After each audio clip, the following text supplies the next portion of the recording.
Sometimes, kindness becomes a slow form of self-erasure. You keep giving, not because they deserve it, but because you don't know how to stop. You smile, even when your heart feels heavy. You say, "It's okay," even when it's not. You forgive, even when you're breaking. And somewhere between being good and being kind, you forget what it feels like to be you. This is the cost of being too nice, and it's heavier than most people realize. There's a quiet ache that lives inside people who are too nice. It's not loud. It doesn't scream for attention. It just sits there in the chest, under the ribs, a dull, constant pressure that whispers, "Don't upset anyone. Don't be a burden. Don't make things worse." You've probably felt it, that inner tug that tells you to stay small, to agree when you want to refuse, to smile when you want to scream. It starts early. Maybe someone once made you feel that love had conditions. That affection came only when you were good. So you learned to read the room like a survival skill, studying tones, faces, silences, anticipating others' needs before they even spoke. You became the peacekeeper, the one who smooths over conflict, the one who says, "Don't worry, I'll handle it," even when you're already exhausted.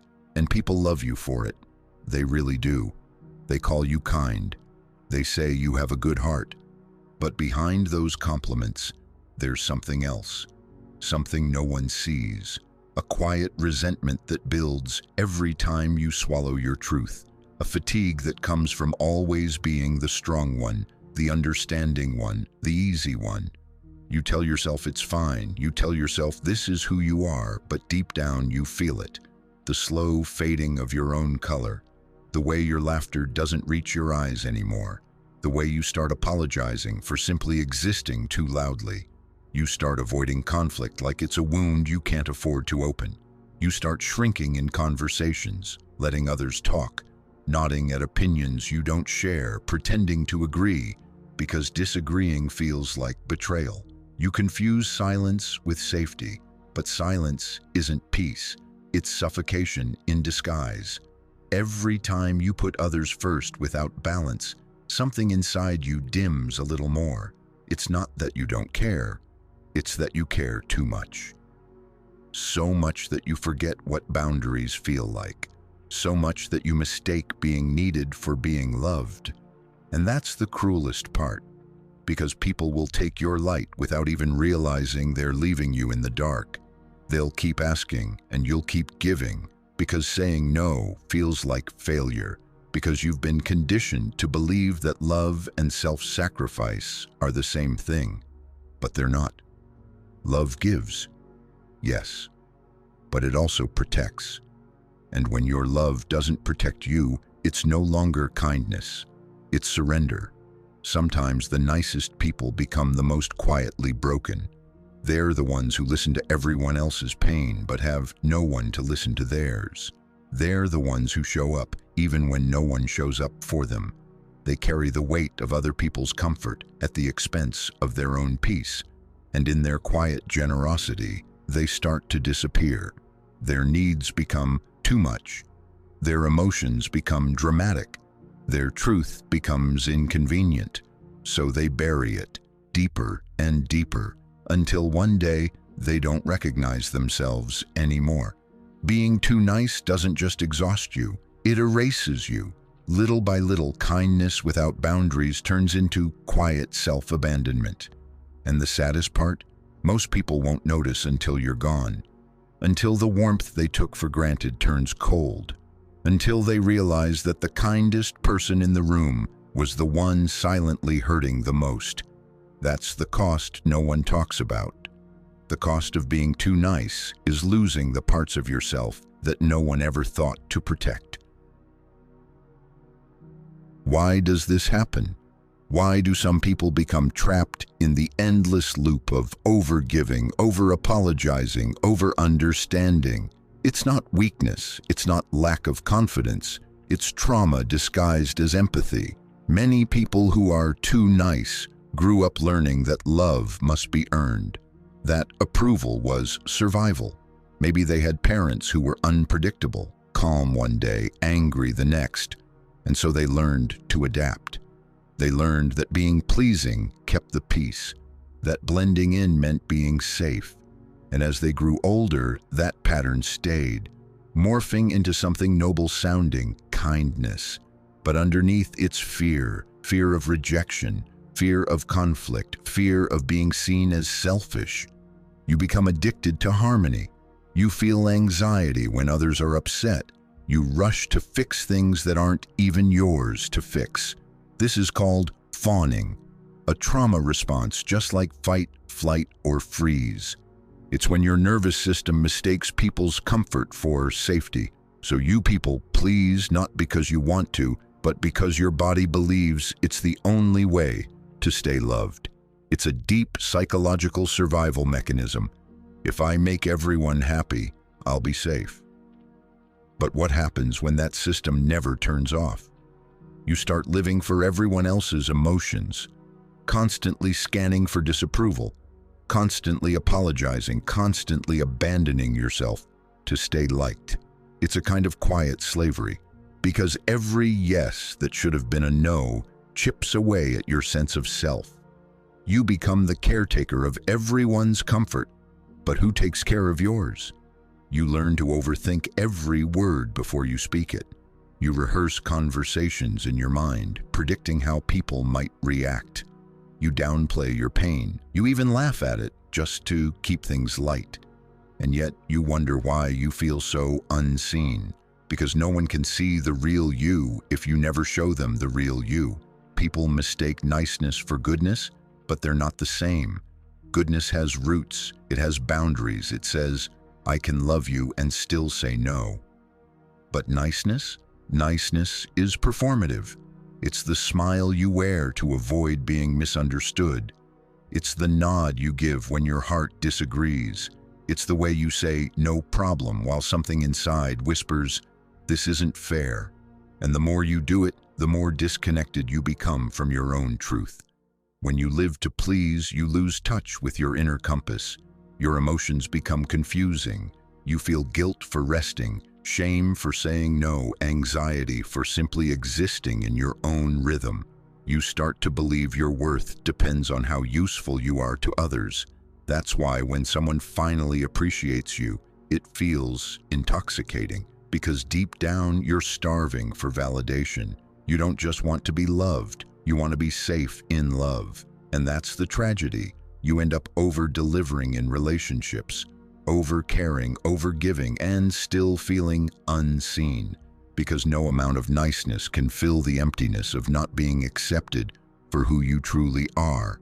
It's a cycle. You give hoping for peace, but what you get is depletion.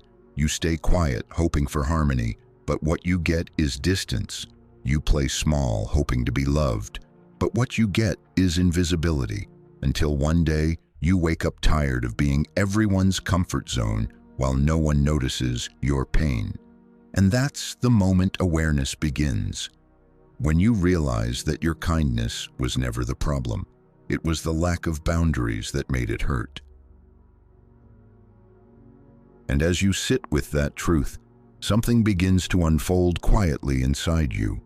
The realization that self-respect is not the enemy of kindness, but its deepest root. For years, you thought that being kind meant being small. You thought goodness required sacrifice. You believed the measure of your worth was how much of yourself you could give away without complaint. But now, as awareness softens the noise inside your mind, you begin to see how backwards that idea always was. What if the most sacred form of kindness begins not with others, but with the self that you have long abandoned? What if love, before it reaches outward, must first return home? The more you sit with this question, the more you sense how far you've drifted from your own center, from the still point of your being where truth resides unbent by approval.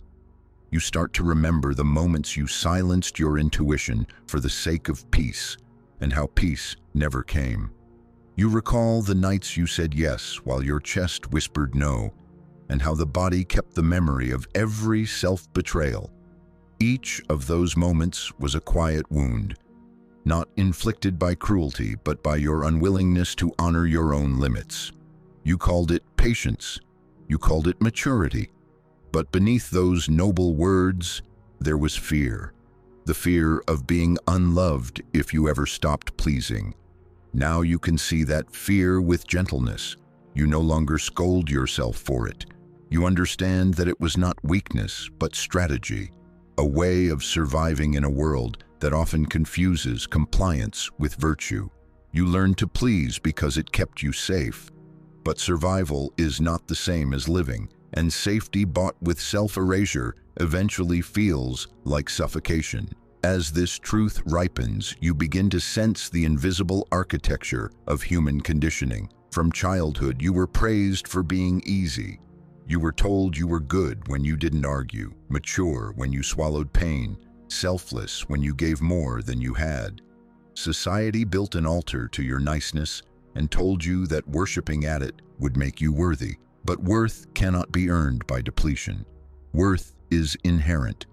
It is the quiet, unnegotiable dignity of simply existing. Once you feel this in your bones, the entire moral map you lived by starts to shift. You no longer equate goodness with exhaustion. You begin to understand that the soul doesn't measure virtue in hours of unpaid emotional labor.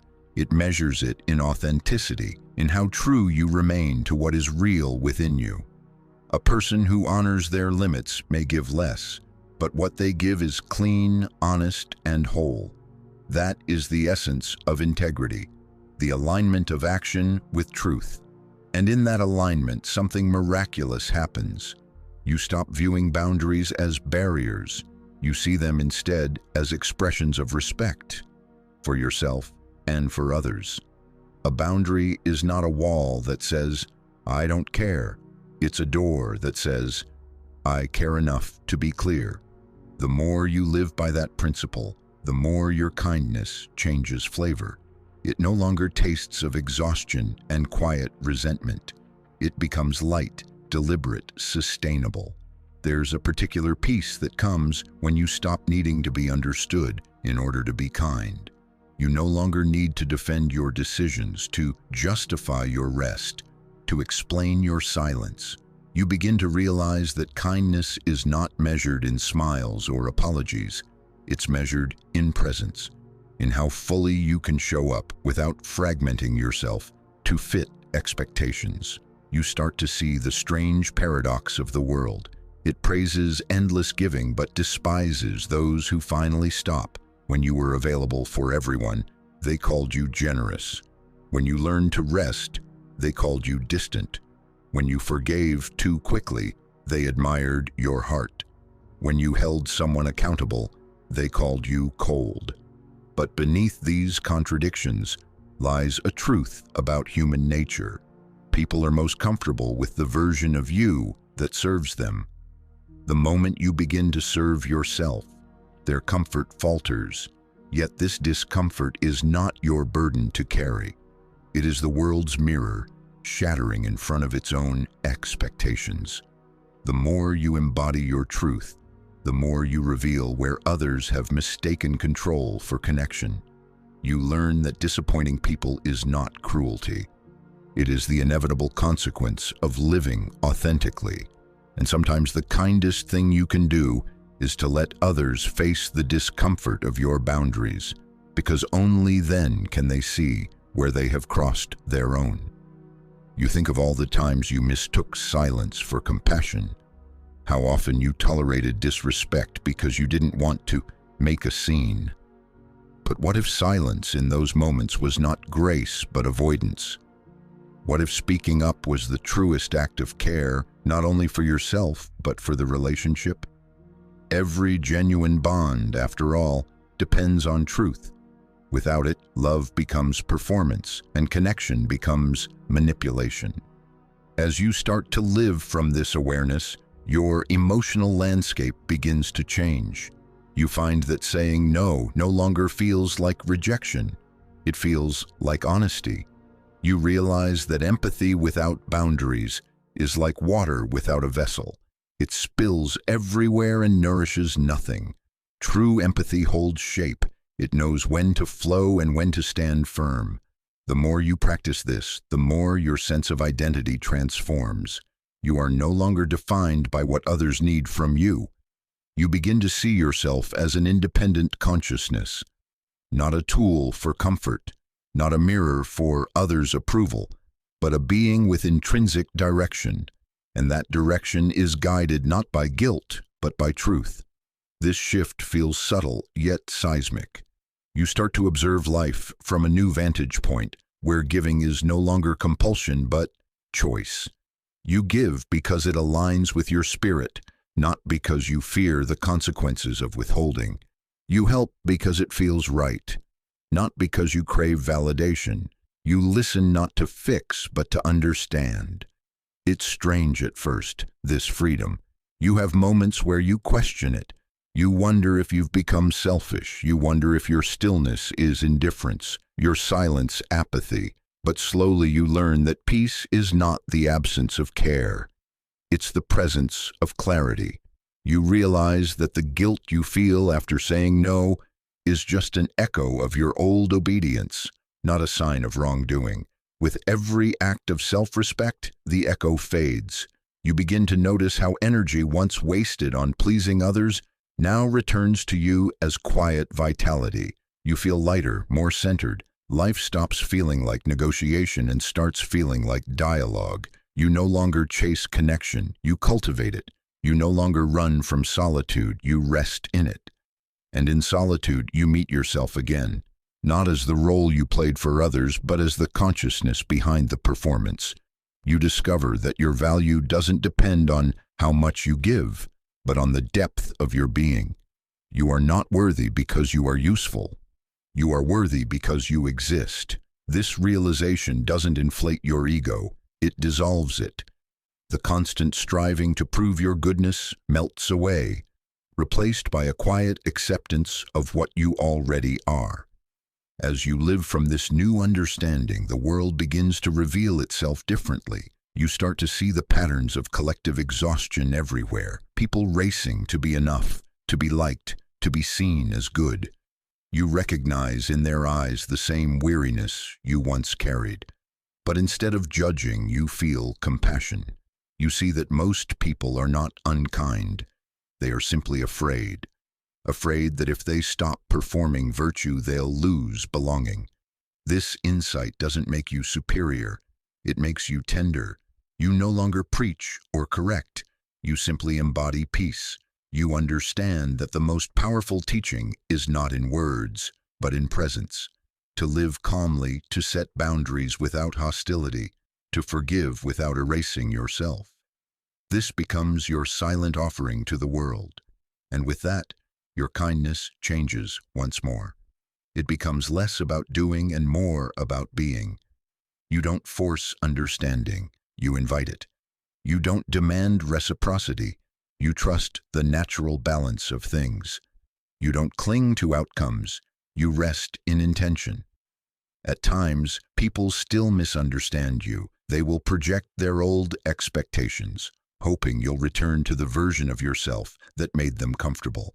But you no longer carry the need to defend who you've become. You simply smile, not with superiority, but with serenity, because you finally know. Kindness without truth is bondage, and kindness rooted in truth is liberation. Your liberation is quiet. There are no fireworks, no applause, just a deeper breath, a softer heart, a steadier gaze. You no longer confuse stillness with emptiness. Stillness is where you finally hear the sound of your own existence, the rhythm that was always there beneath the noise of people-pleasing.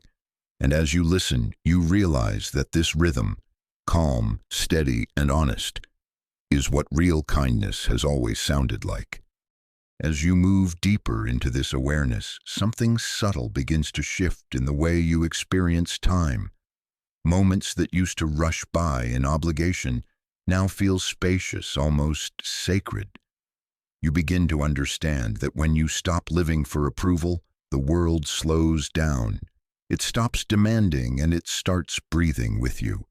The noise of expectation fades, and for the first time in years, silence doesn't feel like punishment. It feels like return. In that return, you discover the simple dignity of being. You no longer see yourself as a problem to fix or a role to perform. You are simply here, a consciousness passing through this brief human experience, learning what it means to exist without distortion. Every time you act from truth, you realign yourself with life itself. You notice how peace is not something to be found outside, but something revealed when the inner argument ends. For so long, your mind debated between kindness and honesty, love and self-respect, giving and rest. But now these are no longer opposites. They are harmonies, different notes of the same truth. Kindness without honesty is manipulation. Honesty without kindness is cruelty. Together they form balance. You begin to practice this balance in small, almost invisible ways. You listen more carefully to your own body, to the tightening in your chest when you're about to betray yourself, to the ease that comes when you speak a truth you once feared. You learn to trust these signals as guidance, not weakness. Your body, after all, has always known what your mind denied.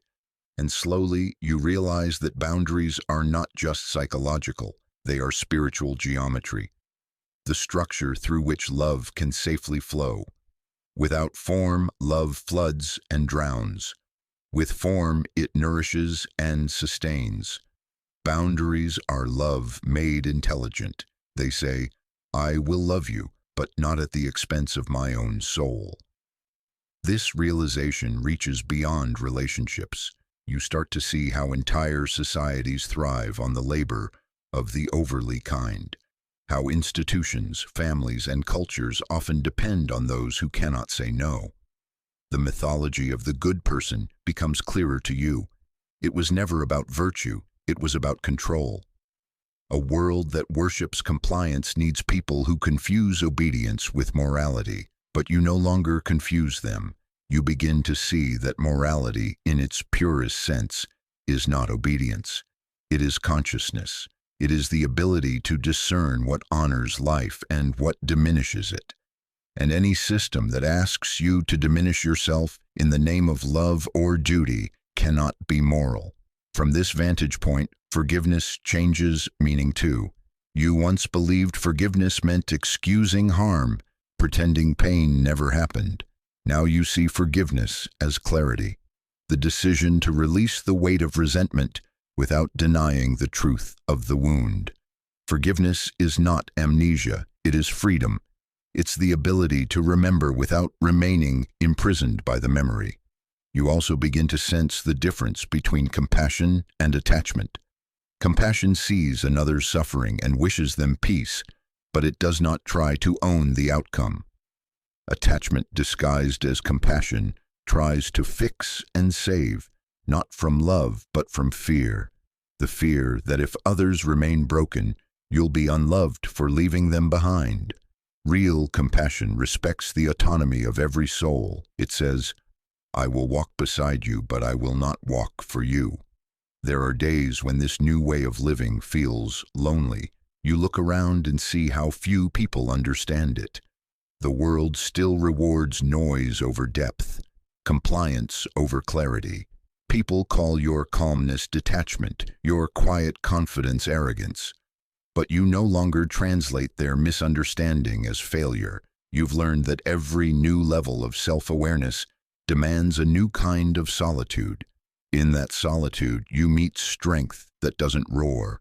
You meet peace that doesn't perform. You meet the self that no longer begs to belong because it has finally come home. And when you do connect with others from this space, it feels different, cleaner, freer. Conversations become lighter because they are no longer negotiations for worth. You listen not to fix or impress, but to witness.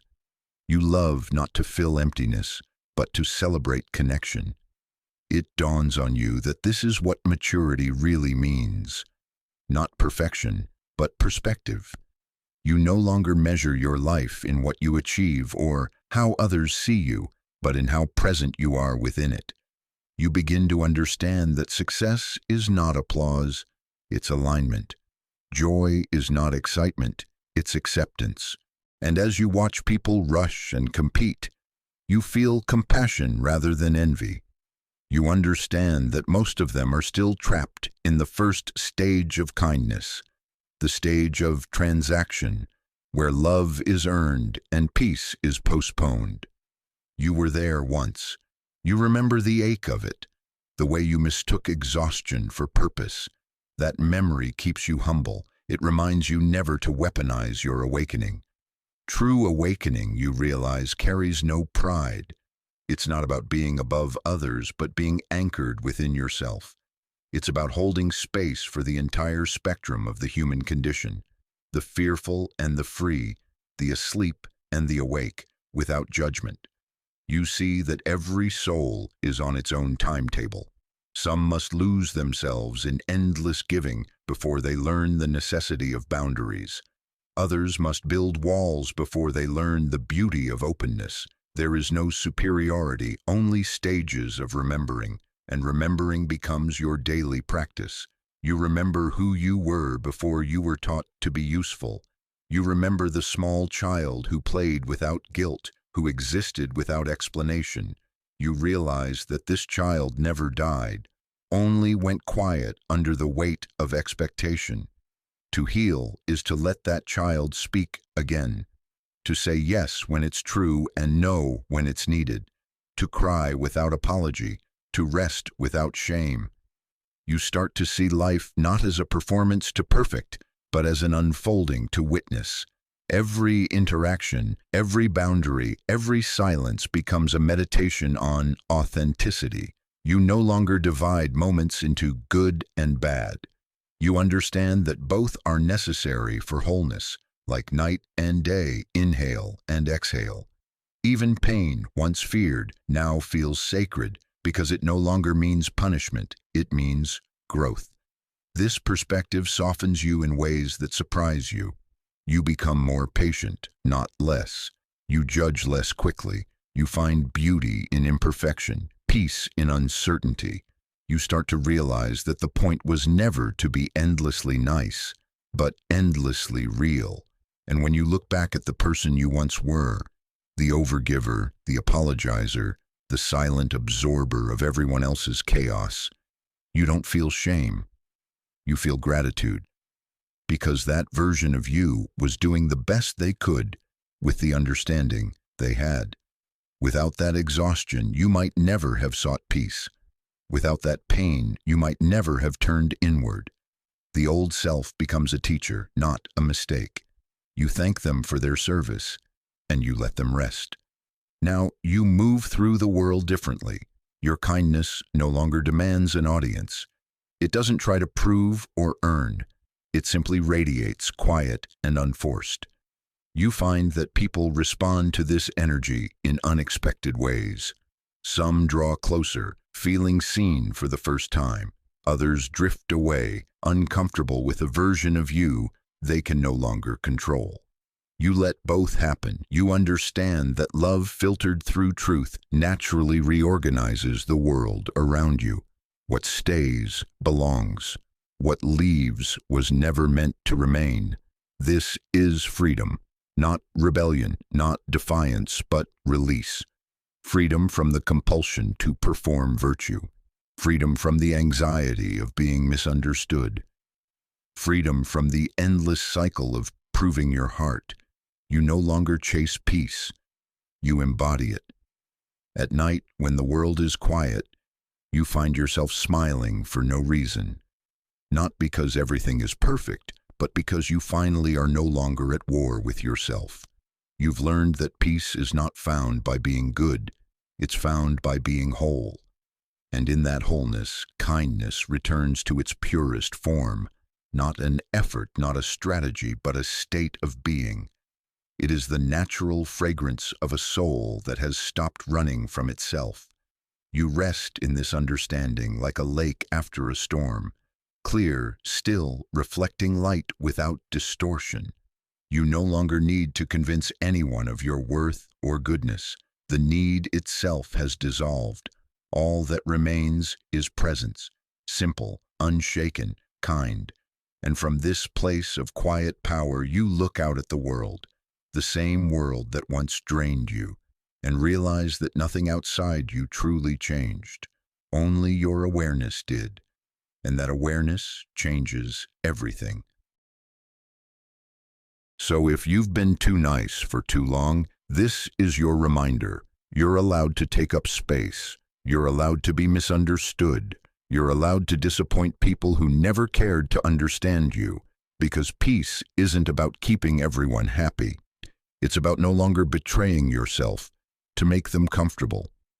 Think of all the times you silenced yourself to avoid conflict.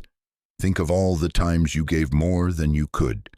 And ask yourself, what would it look like if I chose me just once? You don't have to become harsh. You don't have to stop caring. You just have to stop bleeding for people who never even noticed you were bleeding. Start small. Say no when you mean it. Rest when you're tired. Speak when something hurts. Love without losing yourself. This is not selfishness, it's self-preservation. And the world doesn't need another person who's kind to everyone but themselves. It needs someone who shows that gentleness and strength can coexist. That peace doesn't mean silence, it means alignment. That love doesn't mean compliance, it means truth. So be kind, but be honest. Be giving, but stay grounded. Be understanding, but never at the cost of your own soul. Because the world needs your light, not your exhaustion, your authenticity, not your approval, your truth, not your tolerance. If this message touched you, if it reminded you of something you've been forgetting deep inside, take a moment to share it. Not for numbers, not for views, but because someone out there is breaking quietly and needs to know they're not alone. Like, comment, and subscribe, not as a routine, but as a reflection. A small act of saying, I see myself in this. I'm ready to heal. And when you finish this video, sit for a moment in silence. Feel your breath. Notice your body and remember, you are not kind because you fear being unloved. You are kind because love already lives inside you. Protect it, guard it, cherish it, because that is the kind of kindness the world truly needs. The cost of being too nice is losing yourself, but the reward of awakening is finally finding peace within your own kindness.